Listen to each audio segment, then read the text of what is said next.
বিশ্ব ইজতেমায় আপনি নামাজ পড়তে এসেছিলেন, দেখা গেল যে কিছু লোক আপনাকে ঘিরে বিক্ষোভ দেখালো, কি বলবেন? এরা সব শাসক দলের দালাল দালাল পুষে রেখেছে একটা ধর্মকে ব্যবহার করে। এরা আগে থেকেই 2011 থেকেই মমতা ব্যানার্জি মুসলিম সমাজকে নিজের স্বার্থের জন্য ব্যবহার করে।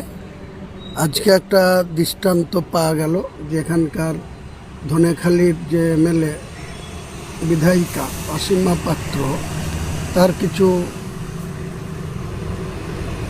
লোককে এখানে রেখে দিয়েছে যে আমাদেরকে বিজেপির দালাল বলছে। কে বিজেপির দালাল সেটা আগামী নির্বাচনে এদের জবাব দেওয়া হবে। কারণ মমতা ব্যানার্জি নিজে বিজেপির সঙ্গে কতটা সম্পর্ক রেখে চলে, এনডিএর সঙ্গে ঘর করেছে, রেলমন্ত্রী হয়েছে, অটল বিহারী বাজপেয়ীর সঙ্গে মন্ত্রী সবাই ছিল। আজকে তাদের এমএলএ হুগলিতে দাঁড়িয়ে বলবে আমাকে বিজেপির দালাল, এর জবাব 26-এ ঠিক দিয়ে দেওয়া হবে। কোথাও কি তৃণমূল ভয় পাচ্ছে আপনাকে? নিশ্চয়ই ভয় পাচ্ছে, তা নাহলে একটা বিশ্ব ইজতেমা, মুসলমান সমাজের এত বড় একটা অনুষ্ঠান, যেখানে 6 মাস আগে থেকে এখানে সমস্ত ট্রেন তৈরি হচ্ছে, ক্যান্টিন আছে গোটা রাজ্যের বিভিন্ন জেলার। সেখানে আমার মতো একটা লোক, আমি তো কোনো কারোর জন্য এখানে রাজনীতি করতে আসিনি। আমি এখানে এসেছি, আমি শুক্রবার থেকে শুরু হবে। শুক্রবারে আমাদের ওখানে বাবরি মসজিদের জায়গায় 6 তারিখে ছিল শনিবার, তারপরের থেকে 3টে জুম্মা সেখানে নামাজ হয়। আমি সেই 3টে জুম্মাতে অ্যাটেন্ড করেছি, আবার 4র্থ জুম্মাতেও সামনে শুক্রবার 2 তারিখে অ্যাটেন্ড করব।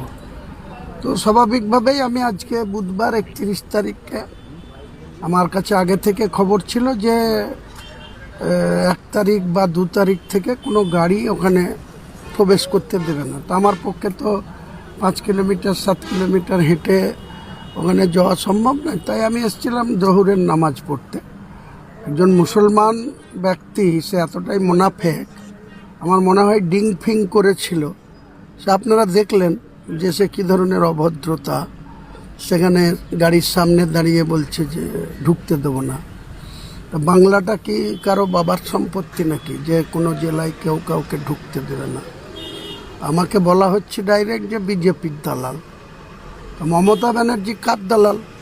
মমতা ব্যানার্জি যে মুসলিমদের ভোট নিয়ে এতদিন ধরে আরএসএসের দালালি করছে।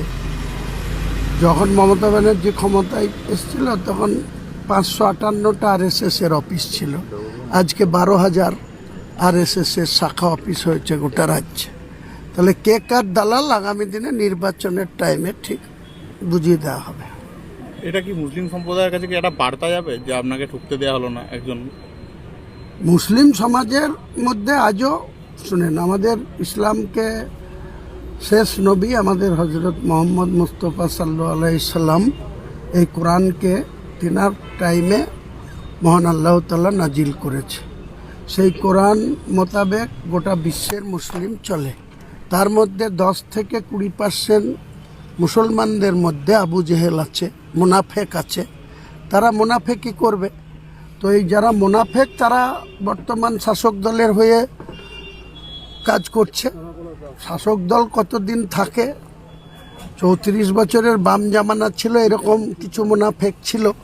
আজকে মমতা ব্যানার্জির শেষ পর্যায়ে চলে এসছে, এখনও মুনাফেকরা এখানে ছড়ি ঘোরানোর চেষ্টা করছে, বা একটা ধর্মর ভাবাবেগ যেখানে গোটা বিশ্ব ইজতেমা বলা হচ্ছে।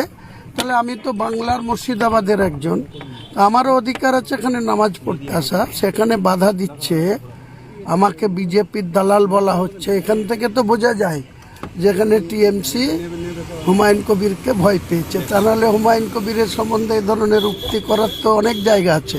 তাদের তাবড় তাবড় নেতা আছে। তাদের অভিষেক বন্দ্যোপাধ্যায় আমাকে নিদান দিয়েছিল যে মসজিদ করুন, মসজিদ নিয়ে থাকুন, রাজনীতি ছেড়ে দেন। আমি তো বলেছি যে আপনার পিসিকে বলুন যে মন্দির নিয়ে থাকতে, ওই জগন্নাথ মন্দিরে যেতে, তাহলে আমিও মসজিদ নিয়ে থাকবো। সেটুকু সৎসাহস নেই বলার যে না ঠিক আছে আপনার প্রস্তাব অভিষেক বন্দ্যোপাধ্যায় ওই কথা বলার পরেই দুর্গাঙ্গন উদ্বোধন হলো। হ্যাঁ, তো দুর্গান্দন করতে পারবে না, কারণ দুর্গান্দন উদ্বোধন হয়েই থাকবে, কারণ সরকারি টাকায় দুর্গান্দন 262 কোটি টাকার হিডকো থেকে অ্যালটমেন্ট করা হয়েছে, টেন্ডার করা হয়েছে। ক্ষমতায় যেদিন থাকবে না সেদিন সরকারি টাকায় কোনো দুর্গায়ন হবে না, কোনো জগন্নাথ মন্দির হবে না, কোনো শিলিগুড়িতে মন্দির হবে না। মন্দির যত খুশি হিন্দু সমাজের মানুষ করতে পারে, সনাতন ধর্মাবলম্বী মানুষ করতে পারে, মন্দিরের আমরা বিরোধী না, কিন্তু সরকারি টাকায় এইভাবে মন্দির করা যায় না।